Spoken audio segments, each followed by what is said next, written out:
नमस्कार। आज के कार्यक्रम में आपका स्वागत है। कल हमने एक सवाल पूछा था कि पंजशीर वैली जो है, पंजशीर आपको पता है जहाँ लड़ाई चल रही है अफगानिस्तान में, ये पंजशीर वैली किसके नाम पे पंजशीर है? पंजशीर का मतलब हमें पता है, 5 शेर, पर ये 5 शेर कौन है? तो देखिए जवाब आया भी है और बहुत से लोगों ने लिखा है कि ये जो है 5 पांडवों के नाम पे है। पांडव जो हैं वो मोक्ष के लिए यहाँ गए थे। कुछ लोगों ने कहा कि बाद के इतिहास में 5 सूफी के नाम पे जोड़ दिया गया। खैर जो भी है, 5 पांडवों के नाम पे पंजशीर वैली है। तो चलिए आज का मुद्दा है श्रीलंका। क्यों? देखिए श्रीलंका में आपको पता है क्राइसिस चल रहा है। क्राइसिस कैसे? वहाँ पर पूरी अर्थव्यवस्था तो चले गड़बड़ हो ही रही है। वहाँ पर खाद्य संकट आ गया है, खाना नहीं मिल रहा। और पहले से श्रीलंका जो है खाना तो बाहर से लाता था, अपना इतना नहीं पैदा करता था। लेकिन श्रीलंका में ये हुआ क्यों, ये जानना समझना बहुत जरूरी है। इसके कई कारण हैं।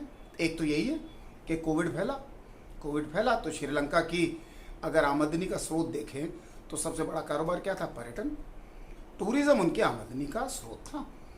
लेकिन कोविड होने से टूरिज्म खत्म हो गया तो समझ आया कि भैया आमदनी गिर गई। लेकिन खाना क्यों खत्म हो गया, या खाने की उसमें ऐसी क्या दिक्कत हो गई कि खाद्य संकट पैदा हो गया? अब ये सुनने में थोड़ा सा कई लोगों को बुरा भी लगेगा, लेकिन कुछ चीज़ समझने की है। जो कहते हैं ना मैन मेड क्राइसिस, आदमी ने कैसे अपने लिए संकट पैदा किया, इसका बहुत अच्छा उदाहरण है। इसको थोड़ा ऐसे समझ लीजिए कि जब एक ही व्यक्ति निर्णय करने लगता है और कोई चेक और बैलेंस ना हो, कोई उसे रोकने टोकने वाला ना हो, तो इस तरीके की समस्या आती हैं। श्रीलंका जैसे अमीर देश में भी भारत की जो प्रति व्यक्ति आय है उससे दुगनी है श्रीलंका की प्रति व्यक्ति आय, और वहाँ ये संकट है। हुआ क्या? उनके प्रधानमंत्री हैं, सभी जानते हैं, राजपक्षे जी। तो उन्होंने संयुक्त राष्ट्र में भी घोषणा करी, अलग से बताया कि श्रीलंका पूरी तरह जैविक होने जा रहा है। वहाँ 100% ऑर्गेनिक फार्मिंग होगी, जैविक खेती होगी। और उन्होंने बोला कि श्रीलंका ये दुनिया के लिए उदाहरण बनेगा और देशों को भी ये अपनाना चाहिए। और एक झटके में उन्होंने तय कर लिया कि आज से जैविक खेती शुरू। अब सुनने में बहुत अच्छा लगता है, लेकिन सीधे एकदम से आपने केमिकल बंद कर दिए और इतने पेस्ट हो गए, इतने कीट हो गए कि उत्पादन गिर गया। ये हालत हो गई कि आपके पास खाद तो है नहीं, जैविक खाद उसका इंतजाम था नहीं, तो फर्टिलाइजर नहीं थी, उत्पादन गिरना शुरू हुआ। और पूरी तरह ऑर्गेनिक करने के लिए कोई योजना ऐसी नहीं थी। आपने कीटनाशी बंद किए तो कीट खाने शुरू हो गए फसलें।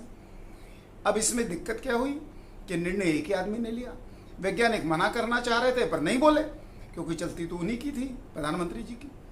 तो उस चक्कर में श्रीलंका में खाद्य संकट आ गया। ऐसे ही एक इसका उल्टा उदाहरण है जो चीन में हुआ था।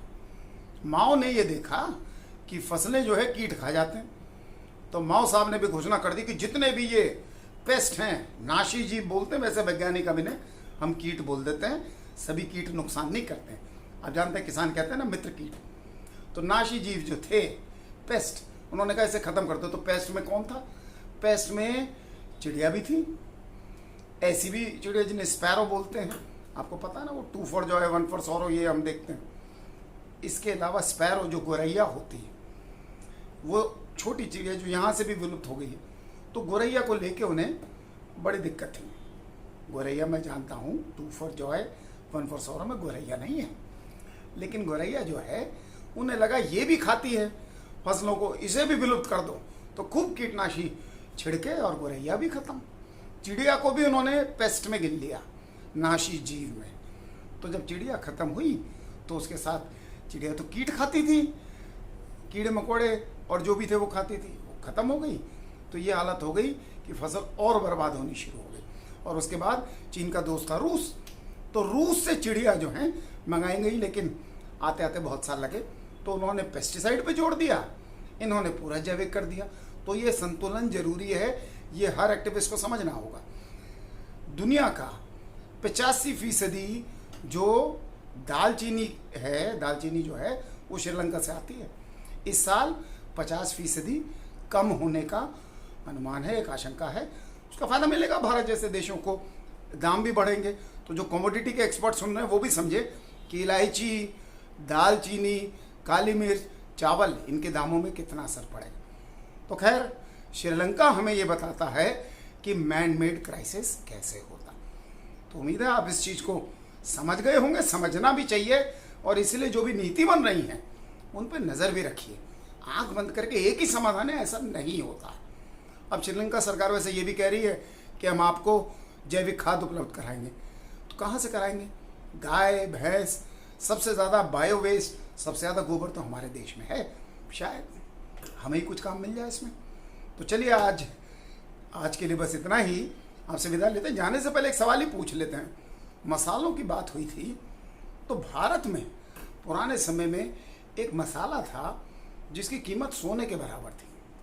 मतलब 1 किलो सोना तो 1 किलो वो मसाला कौन सा था, ये बताइएगा। आपसे विदा लेते हैं, नमस्कार।